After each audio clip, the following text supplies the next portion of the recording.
champion ay makaka-receive ng 150,000 for the adult. Ang second naman, second placer will receive 100,000.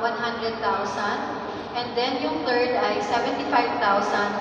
Well, yung mga 8 ngayon, so the rest dun sa yung 5 ay makatanggap naman as honorable mention ng 20,000. So, ganun po yung ibinigay. Aside from that, gusto ko pong ipaalam na hindi lang ito basta competition. Ang mga participating choral groups will be given an opportunity para po makapag-tour. Dadalhin din po dito sa Centro de Intramuros, sa National Museum kung may pagkakataon, at sa iba pa pong mga lugar kung saan mas makikilala nila ang mga historic places dito sa atin, malapit lamang sa Metropolitan.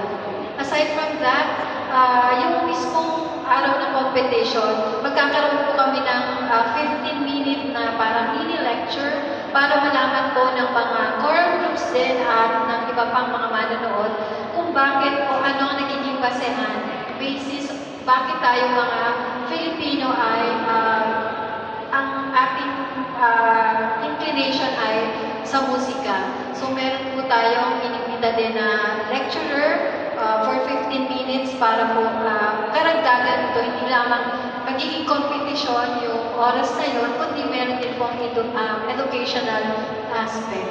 So yun po yung mga ilan lamang sa inihahanda para sa mga choral groups.